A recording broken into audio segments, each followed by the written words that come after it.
Hola, bienvenidos a Salud Financiera, el podcast de BBVA con el que queremos ayudarles a gestionar mejor su dinero y a vivir con más tranquilidad.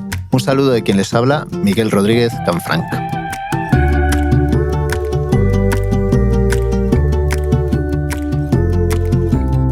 Tras un 2023 en el que la vivienda no ha dejado de revalorizarse, nos surgen varias preguntas. ¿Cómo evolucionará el mercado inmobiliario este año? ¿Seguirán creciendo los precios? ¿Compensará comprar una casa usada y reformarla o es mejor optar por una vivienda nueva? ¿Seguirán subiendo los precios de los alquileres? Para responder a estas y otras preguntas que nos hacemos todos cuando nos planteamos comprar una casa, nos acompaña Félix Lores, economista de BBVA Research. Salud Financiera, los podcasts de BBVA. Bienvenido, Félix. Hola, ¿qué tal, Miguel? Pues oye, por comenzar y para poner en contexto a la hora de analizar cómo está evolucionando el mercado inmobiliario, ¿en qué momento nos encontramos a nivel económico? Pues mira, nos encontramos en un momento en el que el crecimiento y la inflación se están moderando tras esta reciente subida de tipos de interés que hemos tenido. Respecto al crecimiento, los últimos datos conocidos apuntan a que la moderación que se podía esperar puede ser menos intensa de la prevista hace unos meses. Tenemos algunas muestras y algunas señales que así lo constatan, como la evolución favorable del mercado de trabajo que arrancó 2024 con unas cifras positivas. En el mes de enero se creó empleo y se redujo el paro, si descontamos la estacionalidad de la serie, ¿no? Y esto propicia sin duda que la demanda interna siga creciendo. Por su parte, está previsto que hacia la mitad del año empiecen a reducirse los tipos de interés, los tipos oficiales que marca el Banco Central Europeo. Por su parte, el mercado ya está descontando este hecho y así lo constata el Euribor 12 meses, que fíjate, ha pasado desde el 4,2% en octubre a tener ya el 3,6% en el mes de enero, una reducción bastante sensible. Además, los menores precios de las materias primas también están contribuyendo a la caída de la inflación y esto pues está propiciando que la competitividad de la economía española no se deteriore y por tanto las exportaciones sigan tirando tanto de bienes como sobre todo de servicios turísticos y haciendo que el crecimiento de la economía española pues apunte mejor de lo que se preveía inicialmente. En este contexto que nos dibujas, ¿cómo está evolucionando la venta de viviendas? Pues la venta de viviendas está evolucionando yo creo que bastante bien, fíjate. De hecho, en el 2023 yo creo que las variables del mercado han sorprendido al alza. A finales de 2022 se pensaba que las previsiones no eran muy halagüeñas para este año que acaba de terminar. Se daba por hecho que tanto la venta de viviendas como el precio se iban a contraer durante 2023 y los datos han puesto de manifiesto que si bien las ventas es verdad que han caído, el precio no se ha reducido, ¿no? Sobre todo en el contexto de la vivienda nueva, ¿no? En cuanto a las ventas, ¿qué es lo que me preguntabas? Pues oye, en 2023 salió el dato, se han vendido 640.000 viviendas, lo que ha supuesto un retroceso del 11,3% respecto a 2022. Se trata de un volumen de ventas relativamente elevado y que se sitúa bastante por encima del promedio histórico, que entre 2004 y 2022 está en unas 576.000 viviendas anuales, ¿no? Siendo, como te decía, el deterioro de la vivienda nueva bastante menor que el de la usada.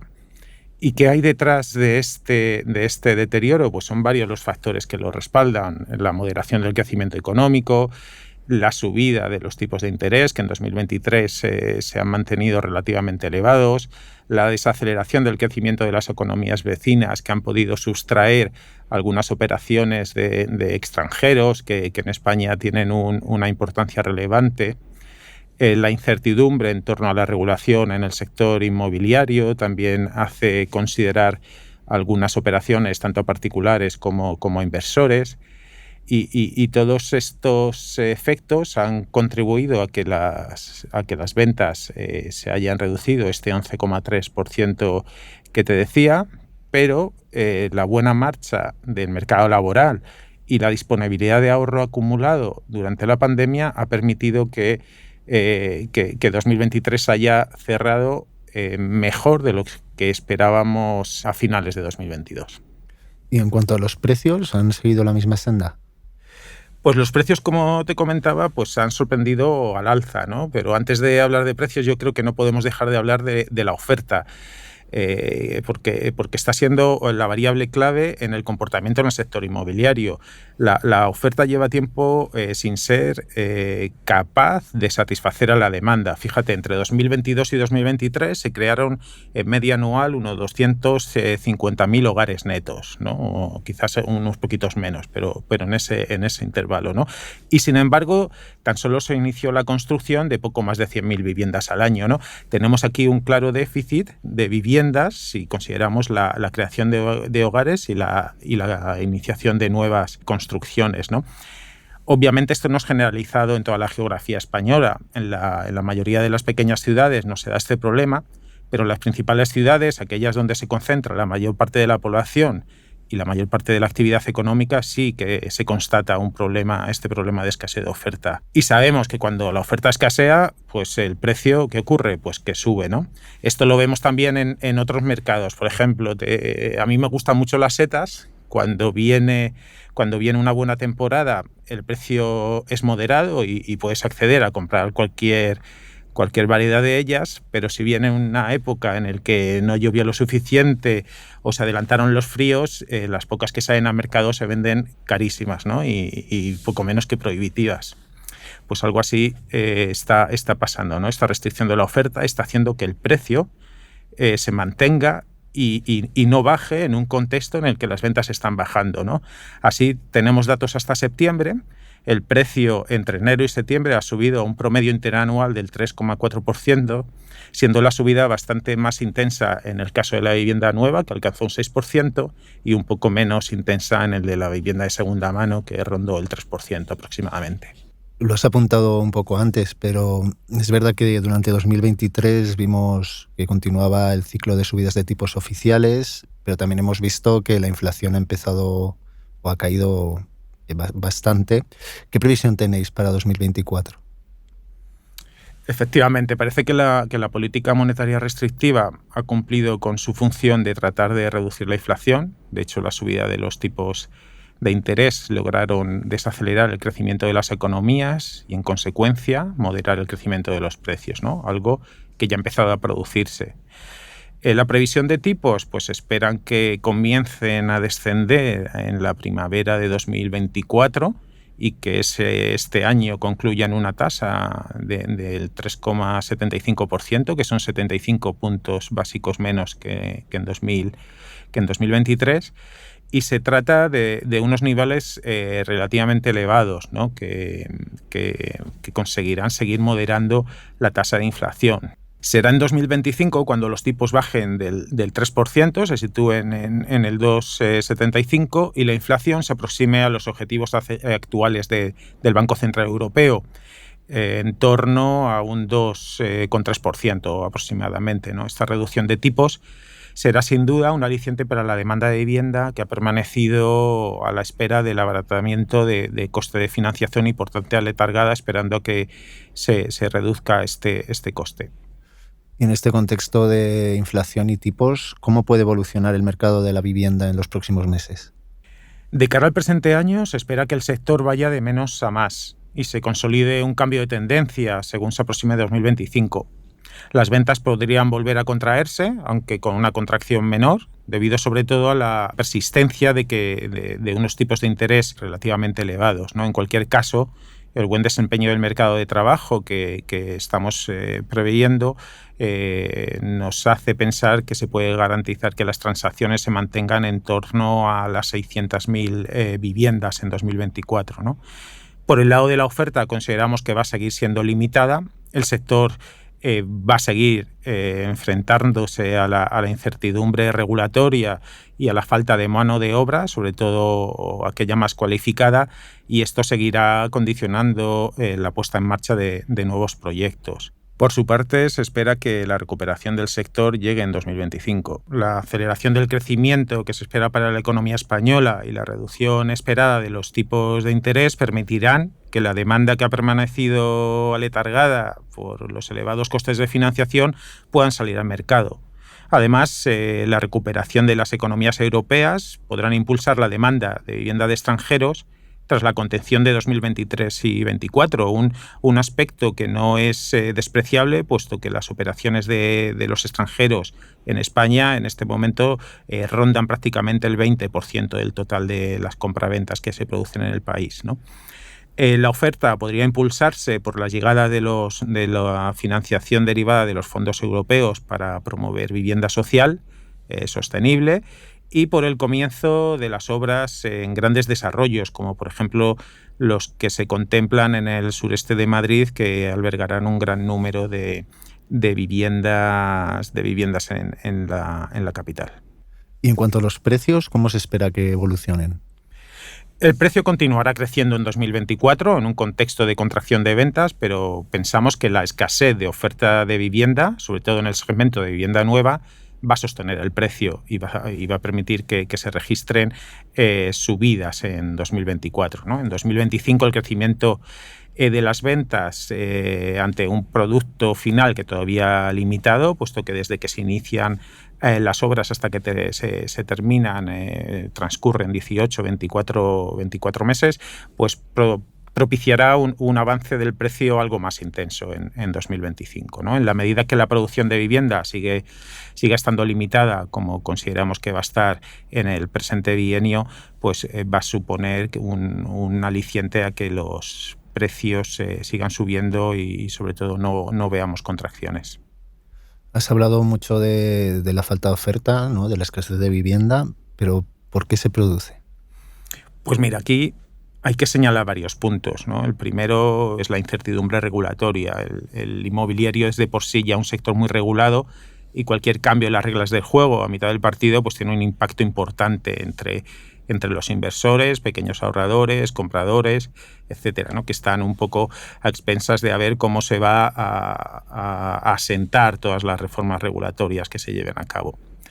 Luego tenemos otro factor que también impide avanzar a la construcción de nuevas viviendas, como es la falta de suelo finalista. Hay escasez de suelo listo para desarrollar nuevas promociones, sobre todo en las principales ciudades, ¿no? Sería necesario agilizar los procesos y flexibilizar algo las normas urbanísticas. En esto me refiero quizás a facilitar cambios de uso en las grandes ciudades, siempre que sea viable, obviamente, y modificar los ratios de densidad, sobre todo a la hora de llevar a cabo procesos de rehabilitación en grandes ciudades que con la llegada de los fondos se supone que van a llegar, ¿no? Entonces, estos son dos medidas a tener en cuenta que podrían impulsar algo la construcción de nuevas viviendas allí donde se necesitan, en los centros de las ciudades, ¿no?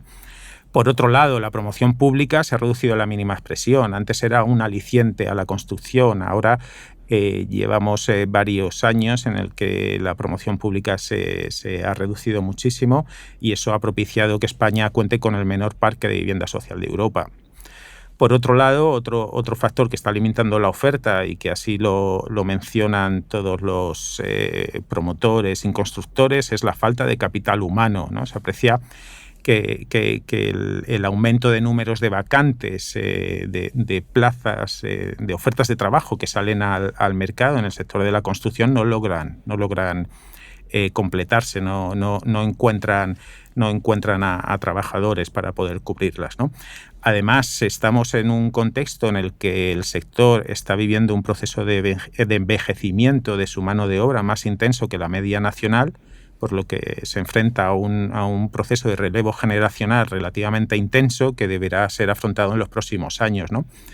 Ante esto, pues la promoción de la formación en el sector es si cabe más necesaria, así como la de políticas migratorias que permitan casar, en cierto modo, esta necesidad de demanda de trabajo con los oferentes de trabajadores extranjeros, quizás. Es decir, aquí hay bastante que hacer para tratar de atenuar esta falta de capital humano, ¿no? Y por último, pues bueno, mencionar algo que ya ha quedado afortunadamente un poco en segundo plano, como es el encarecimiento de los materiales, que sí que fue un condicionante negativo hace unos meses. Fue intenso durante los meses posteriores a la pandemia, efectivamente, Pero el precio de la mayoría de los productos parece haberse normalizado, han comenzado a bajar, si bien hay que tener en cuenta que algunos de ellos, a pesar de haberse abaratado, todavía registran un incremento de precio de en torno al 50% respecto al que tenían a finales de 2019. Como ves, Miguel, varios aspectos que afectan a la escasez de oferta de vivienda, que yo creo que es el principal problema del mercado inmobiliario en la actualidad. Hay otro tema que preocupa y mucho a la sociedad, que es el del alquiler. ¿Qué perspectivas tenéis?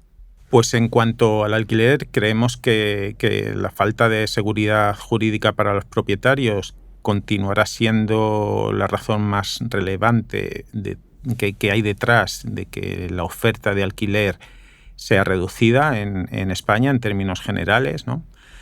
Luego también creemos que hay algunas decisiones que se están tomando que también, en vez de incentivar la oferta, pueden reducirla y conseguir el efecto contrario. Me estoy refiriendo al control de precios de los alquileres, ¿no? que pueden tener el efecto contrario, no solo de que los precios de los alquileres, lejos de bajar, aumenten, sino que además también se contraiga la oferta, ¿no? Lo que sucede con estos controles de segunda generación, que es el que se plantea en la nueva ley de vivienda, estos controles limitan el crecimiento de la renta mientras dura el contrato y en el paso de un contrato a otro también, hacen que los propietarios que piden menos que ese precio máximo fijado lo suban, y aquellos que tienen viviendas que se alquilen por un precio superior lo retiren del mercado de vivienda habitual y lo oferten como otro tipo de alquiler no ligado a la vivienda habitual, ¿no? Esta reducción de oferta, pues obviamente se traduce en aumentos de precios, ¿no? Y al mismo tiempo, en un contexto de escasez de oferta, las políticas de estímulo de la demanda que se oyen o que se pueden tener lugar se van a trasladar directamente a precios, ¿no? Así lo indica la literatura económica. Por ejemplo, la ampliación del bono de alquiler joven corre el riesgo de encarecer también el precio del alquiler, ¿no?